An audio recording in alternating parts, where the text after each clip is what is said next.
Coucou tout le monde, ici Zaymer et aujourd'hui on se retrouve pour un tout nouveau type de vidéo sur ma chaîne YouTube puisqu'on va parler d'un livre qui est tiré de l'univers de la Reine des Neiges puisqu'il s'agit de la Reine des Neiges 2, La Forêt des Ombres. Il est sorti il y a un petit moment mais ça on va en parler juste après le générique.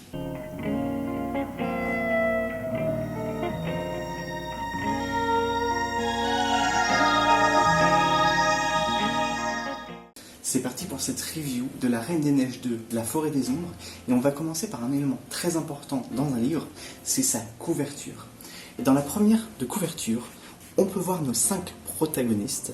Donc on a Sven, Olaf, Kristoff, Anna et Elsa, qui marchent le long d'un lac. Nous avons le lien entre Frozen 1 et Frozen 2, les deux longs métrages, tout simplement parce que vous avez un paysage enneigé qui correspond au premier opus du long métrage qui est La Reine des Neiges, et nous avons aussi la couleur automnale juste en dessous, qui est un symbole essentiel dans Frozen 2. Et ça, j'ai trouvé que c'était un clin d'œil vraiment très très fort, parce que du coup, la couverture est vraiment bien faite. Malgré tout, on peut remarquer que c'est marqué La Reine des Neiges 2. Et ça, c'est un point aussi important, puisque c'est ce que l'on va voir en fait après. La temporalité de ce livre est beaucoup plus proche du deuxième que du premier. La tronche ne nous dit pas grand-chose. Alors, ce que l'on peut voir par contre, c'est qu'il n'y a pas l'auteur de marqué. Camilla Benko n'est pas du tout mentionnée sur la couverture, et je trouve ça un peu dommage quand même. Même si c'est la traductrice qui transcrit le livre, je pense qu'il est important quand même de gratifier l'auteur qui a écrit l'intégralité de l'œuvre originale. Et nous avons ensuite le résumé. Alors, le résumé, je vais vous le lire. Un mal mystérieux s'est abattu sur Arendelle, un mal qui plonge les gens dans un sommeil profond. La reine Elsa doit trouver le remède.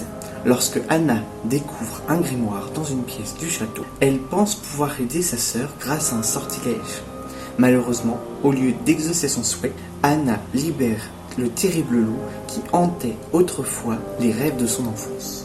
Déterminée à réparer son erreur, Anna part sur les traces de son cauchemar. Avec Elsa, Kristoff, Sven et Olaf, parviendront-ils à vaincre la menace et à sauver le royaume ? Donc on identifie clairement la menace, c'est un loup qui prend forme des souhaits d'Anna pour aider sa sœur à vaincre un fléau qui sévit dans Arendelle.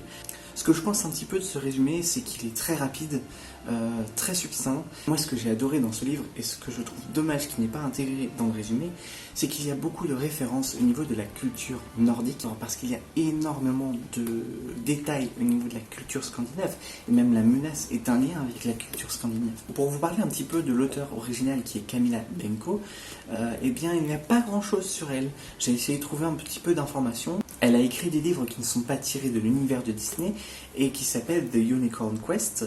Et elle n'a rien écrit d'autre, donc je pense qu'en fait c'est un premier essai. Et honnêtement, même si je sais qu'il y a une traductrice qui repasse derrière et tout ça, si l'œuvre originale est aussi forte que l'œuvre que j'ai découverte dans ce livre, franchement, elle a fait un très bon boulot et ça donne presque envie de lire The Unicorn Quest. Donc moi j'ai envie de dire, c'est un très bon ouvrage. Et puis Mélissarne du coup, qui a traduit l'œuvre, elle a fait un très bon boulot aussi, parce que clairement ça ne doit pas être évident de traduire une œuvre originale, d'essayer de retranscrire un petit peu l'ambiance qu'il y a dans ce livre.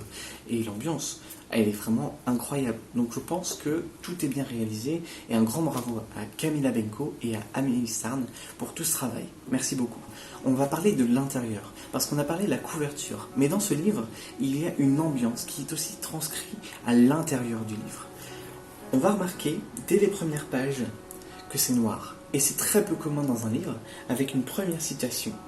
À tous ceux qui sont assez courageux pour ressentir la peur. Et ça plante tout de suite le décor.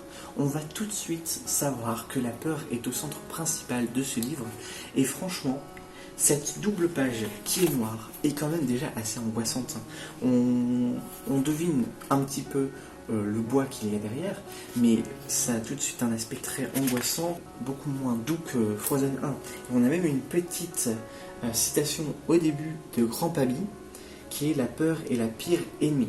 Et rappelez-vous, Grand Pabi, c'est le sage des trolls. On l'a déjà vu dans Frozen 1, guérir Anna des pouvoirs d'Elsa qui l'ont touché à la tête. On le voit assez souvent et c'est souvent lui qui guide Anna et Elsa vers leur quête. Il a guidé Anna plusieurs fois et on a plus ou moins l'impression dans la bande-annonce de Frozen 2 qu'il guide aussi Elsa dans sa quête du deuxième opus. Alors, où se situe La Reine des Neiges 2, la Forêt des Ombres? L'histoire du livre se situe 3 ans après le premier opus et 1 mois et 1 semaine avant Frozen 2. Alors, vous allez me dire, 1 mois et 1 semaine, c'est très précis. Et oui, c'est très précis, parce que dans l'intérieur du livre, on vous le précise carrément. Et on a vraiment tout de détaillé au niveau de la temporalité, pour bien se situer entre la fin du premier film et le début de l'autre. Et je pense que c'est très important, parce que l'évolution des personnages est assez importante dans ce livre. Et c'est ce que j'ai adoré encore plus, parce que l'on découvrait et on redécouvrait les personnages que l'on a aimés. Anna, Elsa, Olaf et Christophe, ils ont tous beaucoup changé. Un peu moins pour Anna. Elsa, on la découvre parce que mine de rien, dans Frozen 1, on n'avait pas vraiment de détails.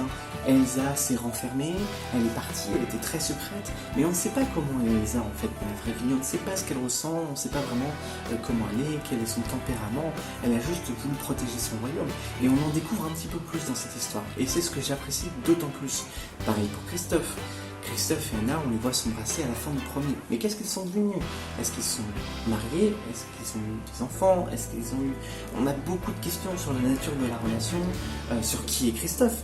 Parce qu'il ne faut pas oublier que Anna et Christophe, même si on voit qu'il y a un lien qui se tisse dans le premier film, on n'a rien vraiment qui est établi.